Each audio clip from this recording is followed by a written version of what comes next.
Captain Jinho Park stared at the sensor readings on his screen. The numbers made no sense. 12 massive objects were moving toward Earth from the outer edge of the solar system. They were huge, bigger than anything humans had ever built in space. "Lieutenant Cho, run those scans again," Jinho said to his sensor officer. The Earth Defense Station Alpha was humanity's main early warning post. It floated in space between Earth and Mars, watching for anything unusual. Lieutenant Mina Cho's fingers moved quickly over her controls. She had been doing this job for 3 years, but she had never seen anything like this. "Sir, the readings are correct. 12 objects, each about 2 kilometers long. They're not asteroids. They're moving too fast and in perfect formation." Jinho felt his stomach drop. 2 kilometers long? The biggest human spaceship was only 300 meters. Whatever was coming toward Earth was 7 times larger than humanity's greatest achievement in space. "Send an alert to Earth Command immediately," Jinho ordered. "Tell them we have unknown contacts approaching the system." Far away in space, Admiral Vextar stood on the bridge of his flagship. The Corvani Empire had been expanding across the galaxy for over 1,000 years. They had conquered hundreds of worlds, and most species surrendered without a fight, once they saw the size of Corvani battleships. "Admiral, we're now close enough to scan the 3rd planet properly," reported his tactical officer. "The humans appear to have some space technology, but it's very basic. A few orbital stations, some mining operations on the asteroids, and small settlements on their moon and the Red Planet." Vextar nodded with satisfaction. This would be easy. The humans had barely left their home planet.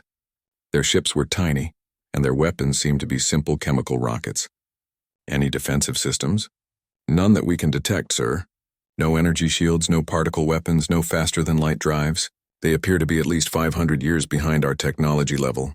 "Perfect," Vextar said. "This will be our quickest conquest yet. Open a communication channel to their planet."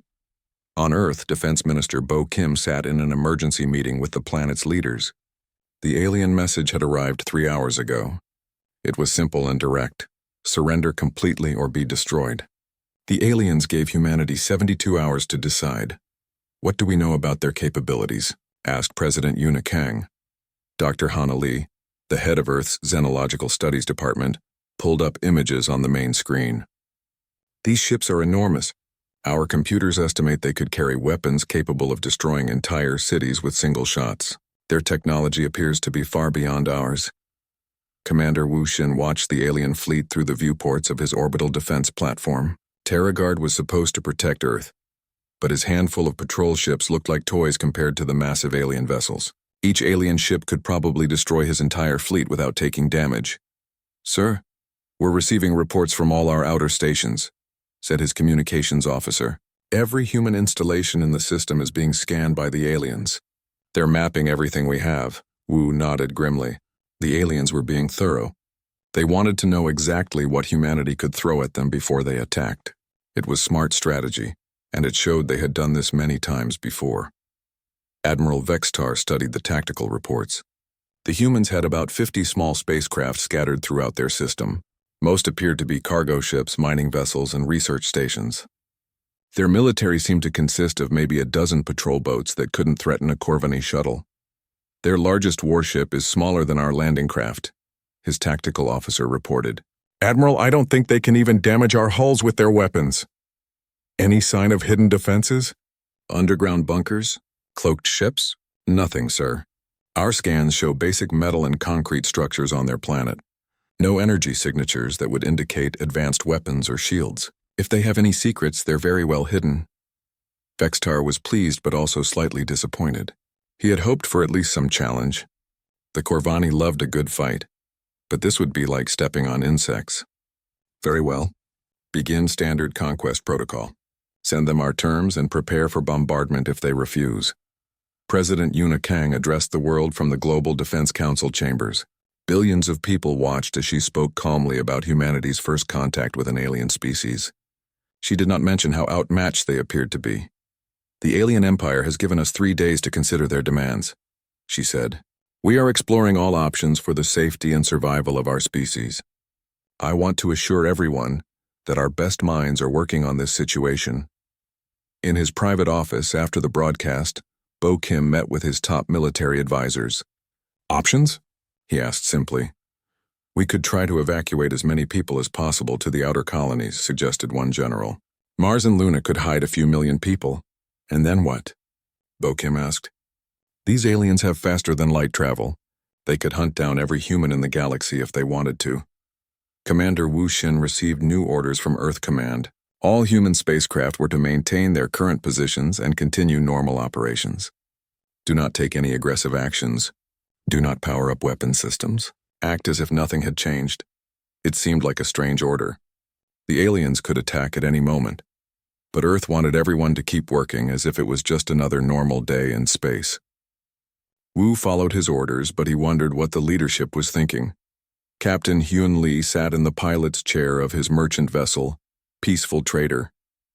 His ship was drifting near the asteroid belt, officially carrying mining equipment to the outer stations. He had been doing cargo runs for 15 years, and most people knew him as a reliable but unremarkable ship captain. Hyun checked his secured communication system. No messages yet, but he knew they would come soon. He looked at his cargo manifest on the public system. Mining equipment, construction materials, and food supplies. Everything looked perfectly normal. The alien fleet continued its approach toward Earth. Admiral Vextar was confident this would be over soon. The humans would either surrender immediately or be destroyed within hours of the deadline. Either way, the Corvani Empire would have a new planet to exploit. What the aliens did not know was that humanity had been preparing for this day for much longer than anyone suspected.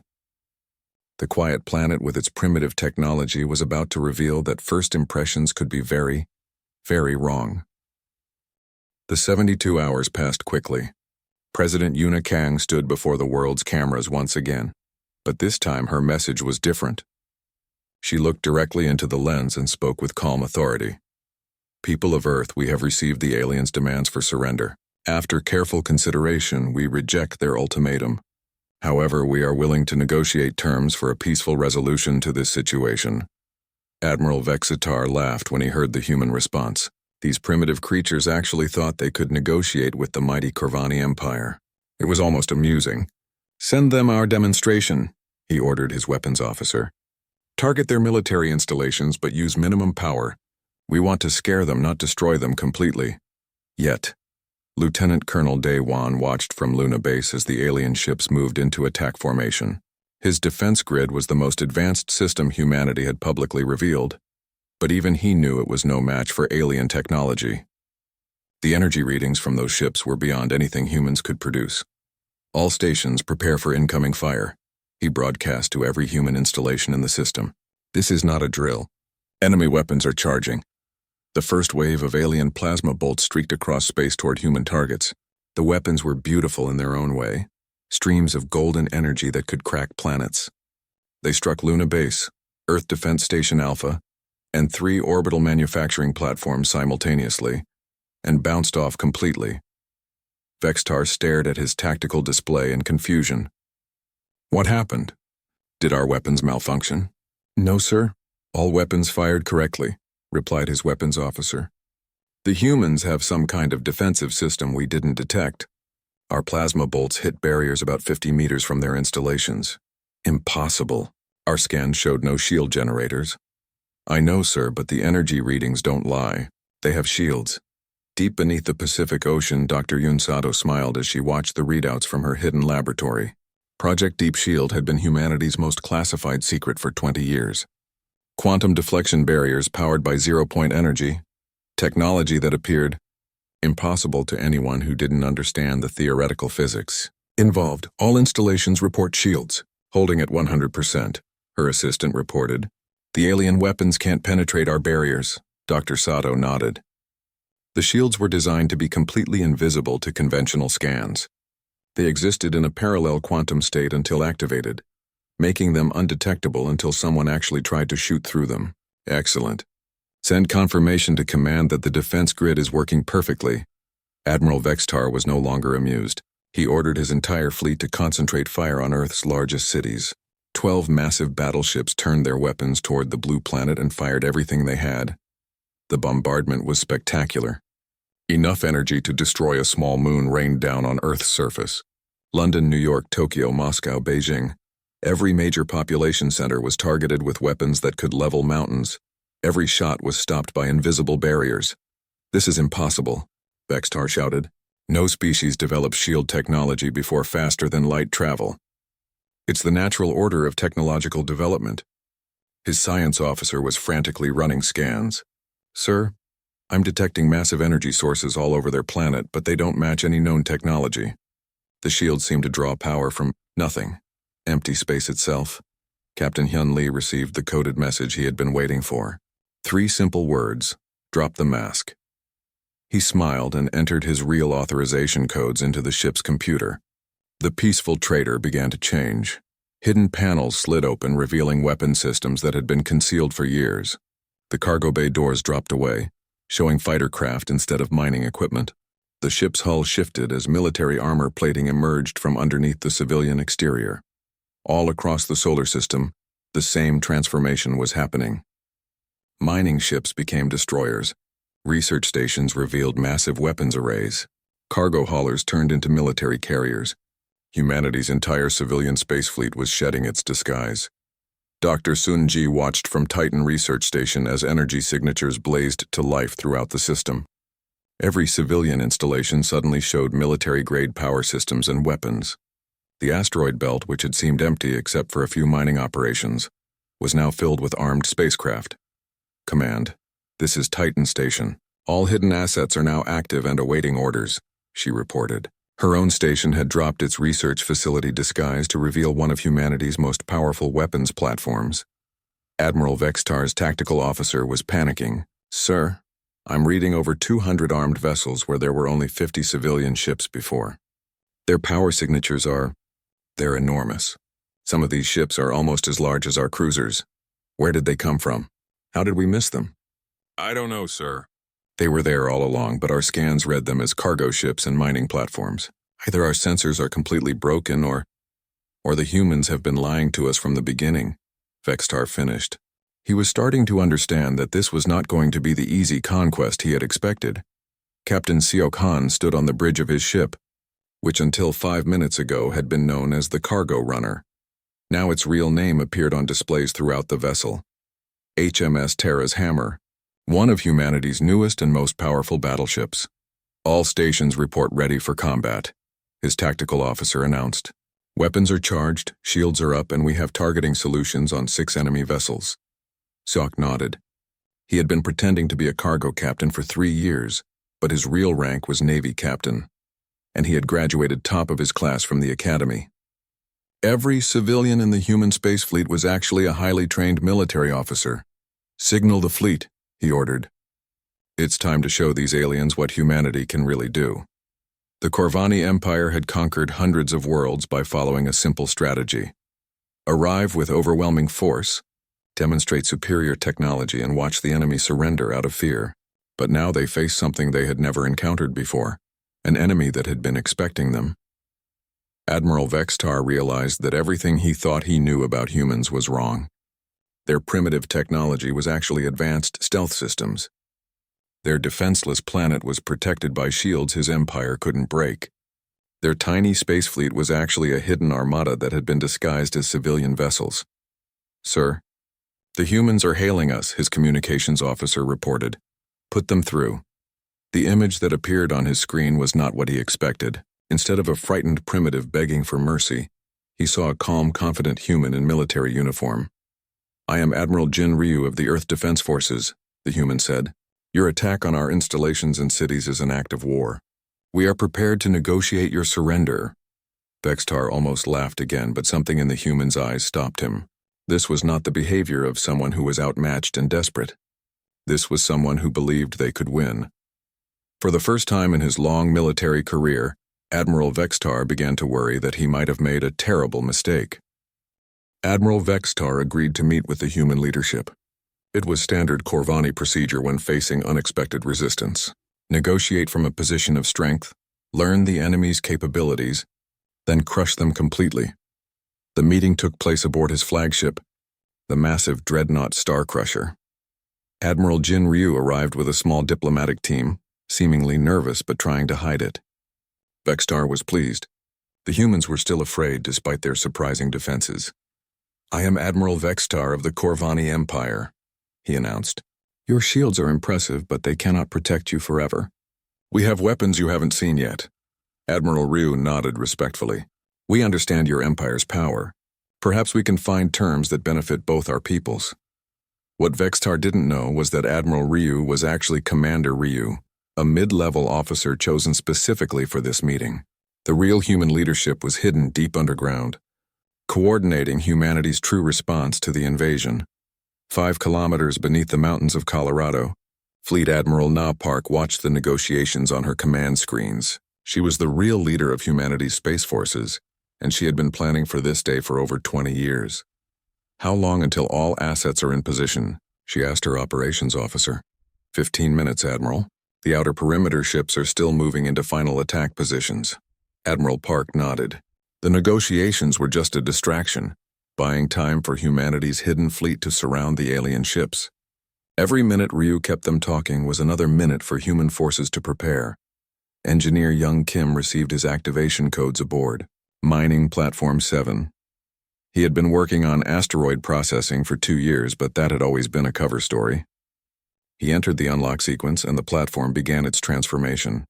Mining equipment retracted into hidden compartments. Weapons arrays emerged from concealed bays. The platform's fusion reactor increased power output by 300%. Within minutes, Mining Platform 7 had become Defense Station 7, armed with gravitational cannons and particle beam arrays. This is Station 7 to Fleet Command, Young reported. Transformation complete. All weapon systems online and ready for combat. Across the asteroid belt, the same process was happening at dozens of installations.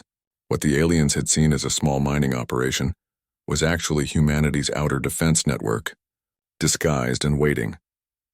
Dr. Sun Ji monitored the massive energy signatures appearing throughout the solar system from her position at Titan Station. Each research facility and mining platform was revealing weapons that could threaten ships much larger than anything humans were supposed to possess. Command, I'm reading 47 major weapons platforms coming online, she reported. All outer defense positions are now active, but the platforms were only part of the surprise. The real shock came when the cargo ships began to change. Captain Seo Khan watched his crew work with practiced efficiency as the cargo runner completed its transformation. The disguised battleship was now fully armed and ready for combat. His cargo crew moved like the elite naval officers they really were. Engineering report, he ordered. All systems online, Captain. Fusion drives at full power. Gravitational weapons charged and stealth systems standing by. Seok smiled. The stealth systems were another human innovation the aliens knew nothing about. Human ships could phase in and out of sensor detection, appearing to be in one place while actually attacking from another. Signal the fleet. Begin Operation Rising Tide. Throughout the solar system, humanity's true space navy revealed itself. Ships that had been disguised as civilian vessels for years dropped their false identities. The merchant fleet became a battle fleet. Research ships became carriers. Mining vessels became destroyers. Admiral Vextar was still negotiating with Admiral Ryu when his tactical officer interrupted with urgent reports. Sir, I'm reading massive power signatures throughout the system. The humans have... Sir, they have over 200 warships. They were hiding them somehow. Vextar stared at the tactical display. Where moments before it had shown a few dozen primitive human vessels, now it displayed a full battle fleet. Ships appeared to be materializing out of empty space. How is this possible? Where did they come from? They were there all along, sir. Our sensors identified them as cargo ships and mining platforms. But they were actually military vessels using some kind of advanced camouflage technology. Admiral Ryu's nervous expression had changed to something much more confident. Admiral Vextar, I should tell you something important. I'm not actually the leader of our military forces. I'm what you might call a decoy. The real Fleet Admiral Na Park's image appeared on every screen aboard the Corvani flagship. She wore the uniform of a full admiral, and her bearing showed decades of military experience.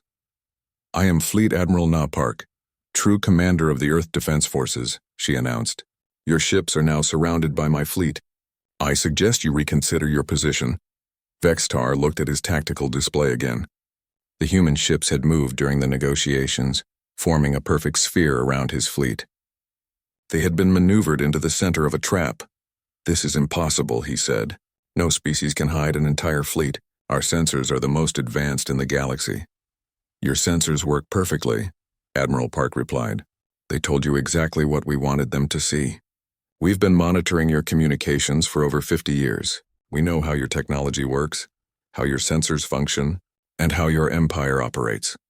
Captain Bei powered up the stealth destroyer Silent Running and watched as his ship disappeared from all detection systems. Human stealth technology didn't just hide ships from sensors.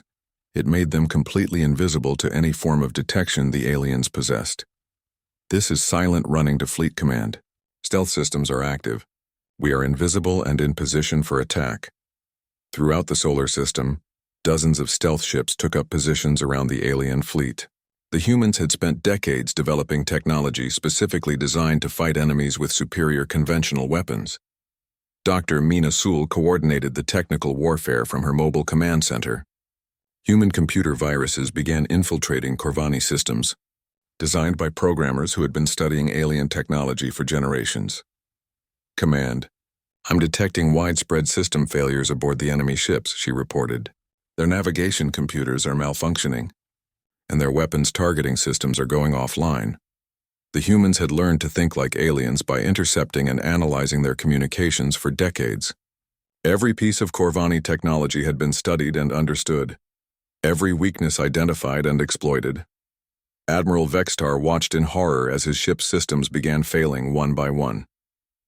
What's happening to our computers?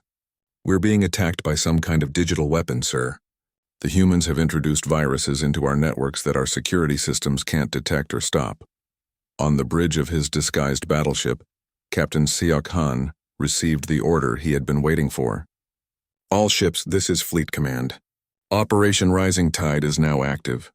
Engage enemy vessels. The first wave of human attacks came from directions the aliens never expected. Stealth ships appeared from nowhere, firing gravitational weapons that tore through Corvani shields like paper.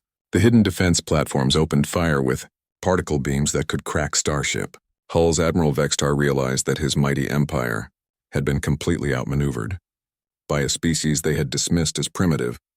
The humans hadn't just been hiding their true capabilities. They had been studying their enemies and preparing for this exact scenario for decades. Sir, we're taking heavy damage from multiple directions. Our shields are failing and our weapons can't lock onto their ships. The tide of battle had turned completely. The Corvani Empire, which had conquered hundreds of worlds, was being defeated by humans who had never left their own solar system. But as Admiral Park had said, first impressions could be very, very wrong. The space around Earth erupted into chaos as humanity's hidden battleships dropped their civilian disguises completely. Admiral Park stood on the bridge of her flagship, which had spent 3 years disguised as Asteroid Processing Ship 4. Now its real name blazed across its hull, Terra's Fury. All ships, this is Admiral Park, she broadcast to the human fleet. Execute Battle Plan Omega. Show them what Earth's children can do. The Corvani had never seen anything like the human approach to space warfare. While alien empires relied on massive energy weapons and overwhelming firepower, humans had developed something completely different. They fought like hunters, not like armies. Commander Ranko launched her fighter squadron from the carrier Deep Space Explorer. The small human fighters moved through space in ways that seemed impossible to the alien pilots. They twisted and turned in 3 dimensions using the asteroid belt's gravity wells and debris fields as tactical advantages. Eagle Squadron, this is Eagle 1, she transmitted to her pilots. Remember your training. These aliens have bigger guns, but they've never fought in an asteroid field. Use the rocks as cover and hit them from angles they can't predict. The human pilots had trained for years in the dangerous spaces between asteroids, learning to navigate through fields of spinning rock and metal. To them, the debris around the battle zone wasn't an obstacle. It was a weapon. One Corvani fighter pilot tried to pursue a human ship through a dense asteroid cluster and immediately regretted it. The human fighter twisted between 2 spinning rocks, used a third asteroid's gravity to change direction instantly, and came up behind the alien craft for an easy kill. Their pilots are insane, the alien pilot reported before his ship was destroyed. They're flying through spaces that would kill any sane person. But the real surprise came when the aliens discovered that human weapons were not just different, they were specifically designed to Counter-alien technology. Captain Tebey's stealth destroyer Silent Running appeared directly behind a Corvani cruiser and fired its main weapon. Instead of energy beams, the human ship launched something much more primitive but devastatingly effective, a solid metal projectile moving at incredible speed. The kinetic round punched through the alien ship's energy shields as if they weren't there. Corvani's shields were designed to stop energy weapons, not physical objects moving at a significant fraction of light speed. "Impossible," shouted the alien ship's captain as his vessel was torn apart. "Their weapons are just throwing rocks at us." "Rocks moving at 50,000 kilometers per second," Captain Bay corrected grimly as he prepared his next shot. Throughout the battle, human ships used weapons that seemed primitive but proved devastatingly effective. Gravitational hammers that crushed enemy hulls, kinetic rounds that ignored energy shields, electromagnetic pulse weapons that shut down alien electronics completely. Dr. Mina Sewell coordinated the technical aspects of the battle from her command ship, Science Vessel Alpha. Human computer specialists had spent decades learning to think like aliens, and their digital weapons were perfectly designed to exploit Corvani weaknesses. "Command, I'm reading total system failures on 3 enemy battleships," she reported. "Their computers can't handle our logic viruses. They're trying to process instructions that create infinite loops in their programming." The Corvani had built their computers to be incredibly powerful, but had never considered that an enemy might attack them with pure mathematics. Human programmers had created virus programs that used alien logic systems against themselves. Admiral Vextar watched his fleet being systematically destroyed by enemies who fought nothing like any species he had ever encountered. Every time his ships tried to use their superior firepower, the humans simply weren't where the aliens expected them to be. "How are they moving like that?" he demanded from his tactical officer. "Our sensors show them in one place, then they attack from somewhere completely different." "Sir, I think they're using some kind of sensor distortion technology. Our instruments can't track them accurately when they're moving at high speed through debris fields." Human ships didn't just hide from sensors, they actively confused them. Stealth technology that made ships appear to be in multiple places at once. Electronic warfare systems that fed false information to enemy targeting computers. Even simple tactics like using asteroids to break sensor locks. Captain Bolim commanded the massive battleship, Defender of World, one of humanity's secret weapons, that had been hidden on the dark side of Luna for 20 years. His ship was purpose-built for interstellar warfare, incorporating every lesson humans had learned from studying alien technology. "Target the enemy flagship," he ordered his weapons officer. "Fire gravitational cannon." The weapon didn't look like much, just a brief distortion in space around the Corvani ship, but the effect was devastating. The gravitational field crushed the alien vessel's hull like an empty can, while the ship's own structure was used against it. "Sir, enemy flagship is crippled," reported his tactical officer. "Their hull integrity is failing and they're losing atmosphere." But the humans weren't just winning because of superior technology. They were winning because they fought as a unified force, with every ship working together in perfect coordination. Commander Jin Ho-shin led his pursuit squadrons in a coordinated attack on the fleeing Corvani ships. Human vessels operated from hidden bases throughout the outer solar system, appearing from the darkness of space to cut off every escape route. This is Pursuit 1 to all units. Enemy ships are attempting to retreat toward the edge of the system. Move to intercept positions. Don't let any of them escape to warn their empire. The aliens discovered that humans had been preparing for this battle for decades. Every asteroid, every moon, every seemingly empty piece of space contained hidden weapons or bases. The entire solar system was a fortress, and the humans had been its secret guardians for generations. Admiral Vextar's flagship shuddered under another human attack. His mighty fleet of 12 battleships had been reduced to 6 crippled vessels in less than 2 hours. The humans were not just defeating them, they were destroying them completely. "Sir, we have to retreat," his tactical officer urged. "We can't fight an enemy we can't see, can't track, and can't hit." "Retreat where?" Vextar asked bitterly. "They have ships everywhere. They've been planning this battle since before we arrived." The truth was even worse than he realized. Humanity had been planning this battle since they first detected alien radio signals 50 years ago. Every human in space was a trained military officer. Every civilian installation was a hidden weapons platform. Every merchant ship was a disguised warship. Captain Siak Han watched the alien formation collapse as human ships attacked from all directions simultaneously. The cargo runner had revealed its true identity as one of humanity's most advanced battleships, armed with weapons that could threaten vessels 10 times its size. "Signal all ships," he commanded. "Begin final assault. Let's finish this." The last phase of the battle was not really a fight at all. It was a demonstration of what happened when a warrior species that had spent 50 years preparing for war finally revealed its true nature.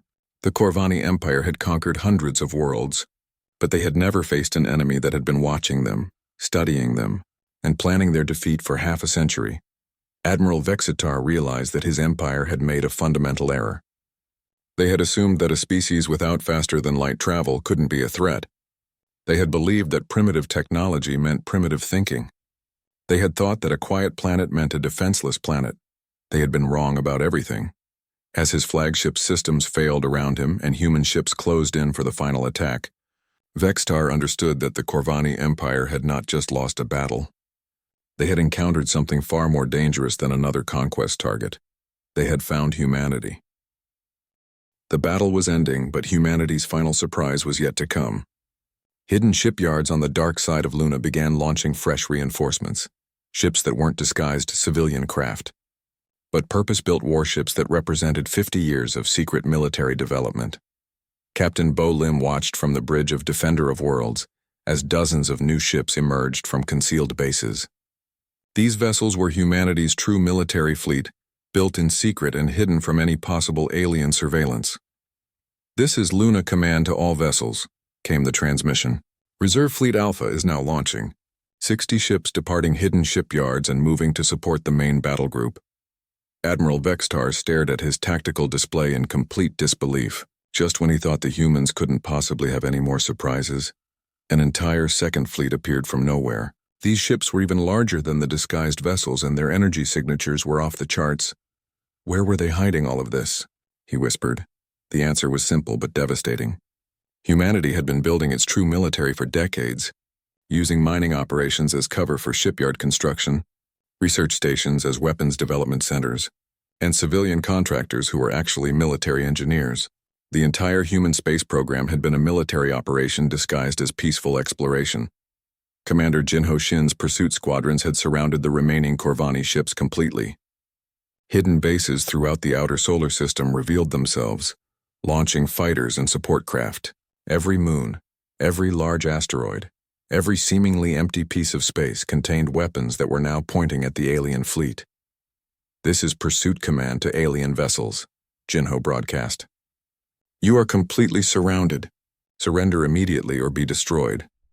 3 of the Corvani battleships tried to make a run for the edge of the solar system, hoping to escape and warn their empire.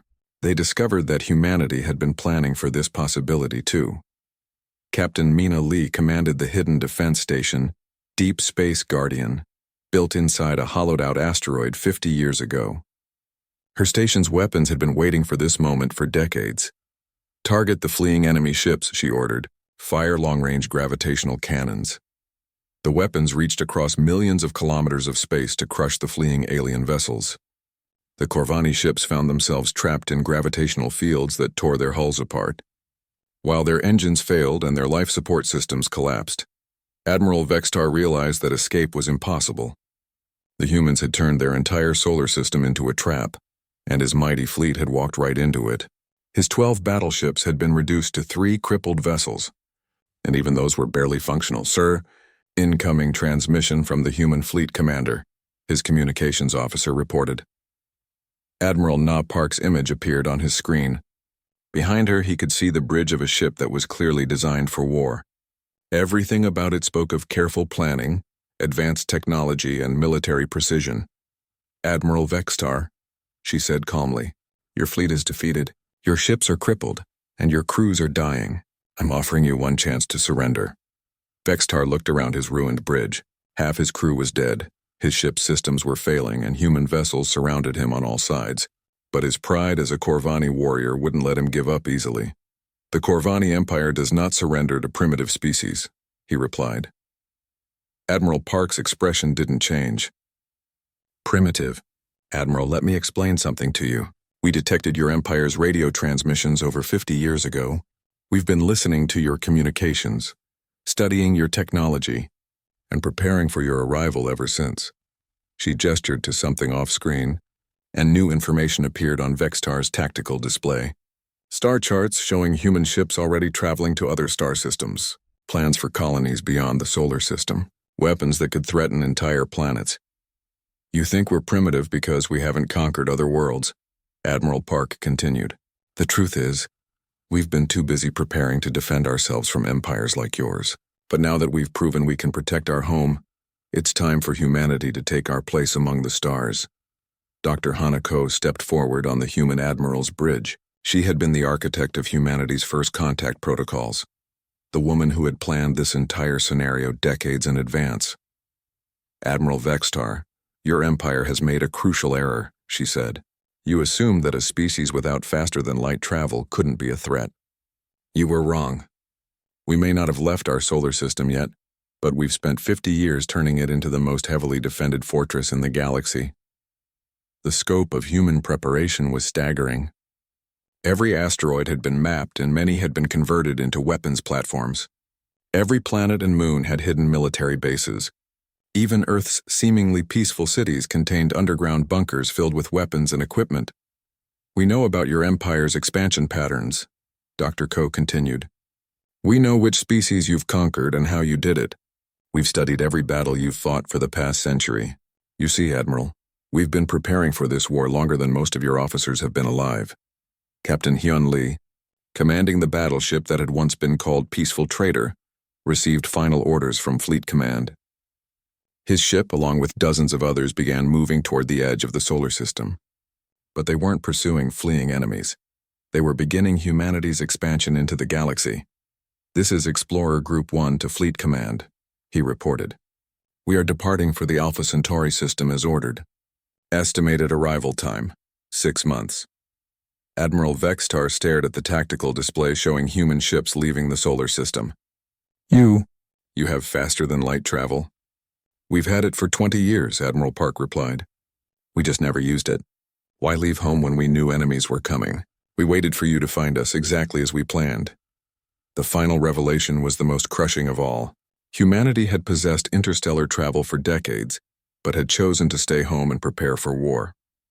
They had turned their entire solar system into a weapon, disguised their military as civilians, and waited for the galaxy's predators to come to them. President Yuna Kang's image appeared alongside Admiral Park's, broadcasting simultaneously to both the human fleet and the surviving Corvani ships. "People of Earth, and representatives of the Corvani Empire," she began.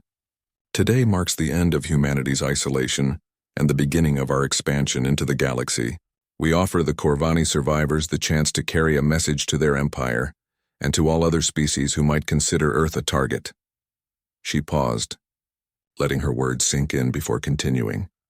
"Humanity is no longer defenseless. We are no longer hiding.